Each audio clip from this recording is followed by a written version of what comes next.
Hi friends, அஸ்ஸலாமு அலைக்கும். இன்றைக்கி நான் சிக்கன் பிரியாணி பண்ண போகிறேன். அதுக்கு முதல்ல சிக்கனை க்ளீன் பண்ணி எடுத்துக்கிறேன். தேவையான பொருட்கள் 4 தக்காளி, 4 வெங்காயம் எடுத்திருக்கேன், 5 பச்சை மிளகாய் எடுத்திருக்கேன், கொஞ்சம் ரம்பல் எடுத்திருக்கேன். இது பிரியாணிக்கு போட்டால் நல்லா வாசனையாக இருக்கும். அப்புறம் கொஞ்சம் புதினா எடுத்திருக்கேன், கொஞ்சம் கொத்தமல்லி எடுத்திருக்கேன், 2 பிரியாணி இலை எடுத்திருக்கேன், 2 பட்டை எடுத்திருக்கேன், 4 கிராம்பு, 4 ஏலக்காய், 1 ஸ்டார் பூ எடுத்திருக்கேன். தக்காளி வெங்காயம் எல்லாத்தையும் நறுக்கி எடுத்துக்கிட்டாச்சு. தேவையான மசாலா பொருளும் எடுத்து வச்சாச்சு. இஞ்சி பூண்டு பேஸ்ட்டும் எடுத்துக்கிட்டேன். இப்போ அரிசி எடுத்துக்கலாம். நான் 2 உலக்கு அரிசி எடுத்திருக்கேன்.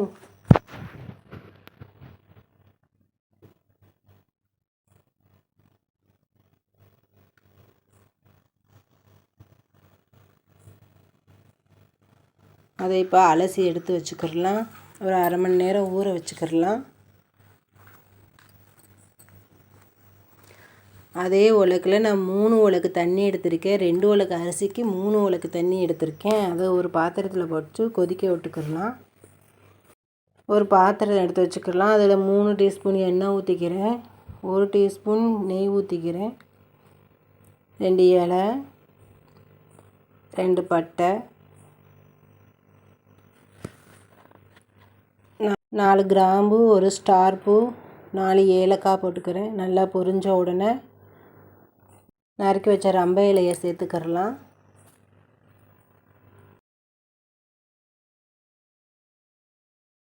பெரிய வெங்காயம் 4 வெங்காயம் நறுக்கியிருந்தேன், அதை போட்டு நல்லா வதக்கிக்கிறலாம்.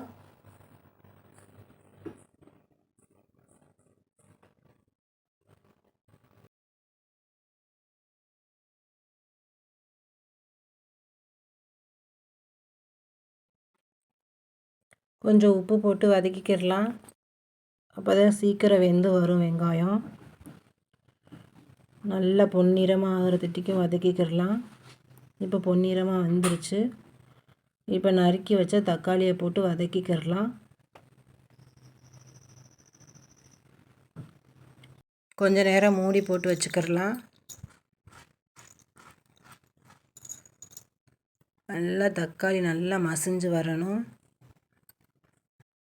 அதுக்கப்புறம் 2 டீஸ்பூன் இஞ்சி பூண்டு பேஸ்ட்டு சேர்த்துக்கிறலாம்.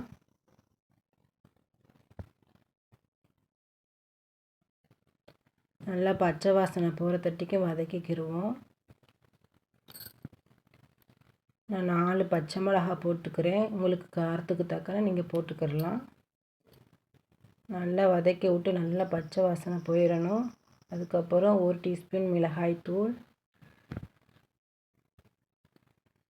1/2 டீஸ்பூன் மஞ்சத்தூள், 1 டீஸ்பூன் சிக்கன் 65 மசாலா,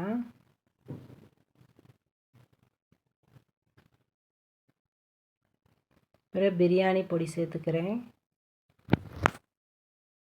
எல்லாத்தையும் நல்லா கலந்து விட்டு நல்லா பச்சை வாசனை போகிற தட்டிக்கு நல்லா வதக்கிக்கிறலாம்.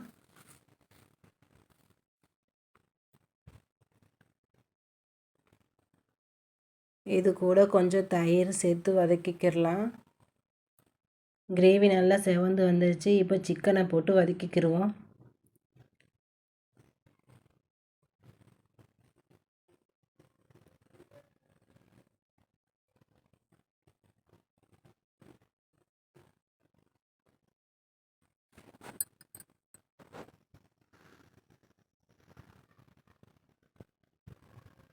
சிக்கன் முக்கால்வாசி வெந்துடணும். நல்லா வதக்கி விட்டுக்கிடலாம். அதுக்கப்புறம் அளந்து கொதிக்க வச்ச தண்ணியை எடுத்து சேர்த்துக்கிடலாம்.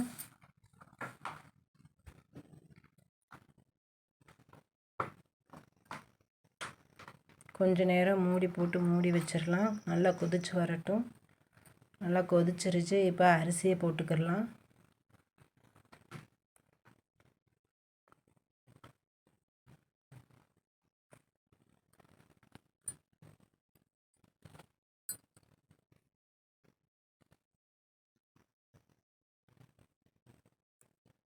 அரிசியை போட்டு நல்லா கிண்டி விட்டு தேவையான உப்பு சேர்த்துக்கிடலாம்.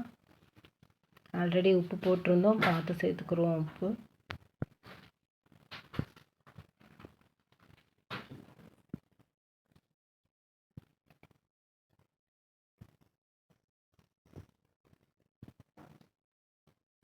இப்போ மூடி போட்டு மூடி வச்சிடலாம்.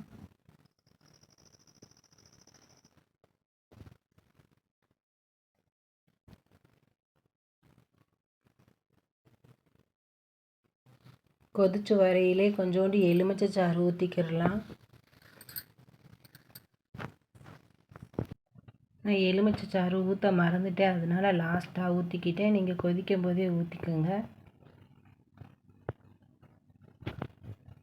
கொஞ்சம் நல்லா வெந்து வந்துருச்சு பிரியாணி.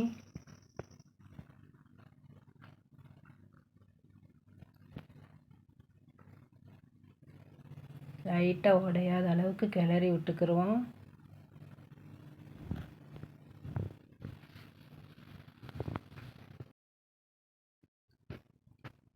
மூடி போட்டு மூடி அது மேலே வெயிட்டான பொருள் ஏதாவது வச்சுட்டு அடுப்பை ரொம்ப லோ ஃப்ளேமில் வச்சுக்கிடலாம். இப்போ பிரியாணி ரெடி ஆயிடுச்சு. இந்த வீடியோ பிடிச்சிருந்தா ட்ரீம்ஸ் vlog-ஐ சப்ஸ்கிரைப் பண்ணுங்கள்.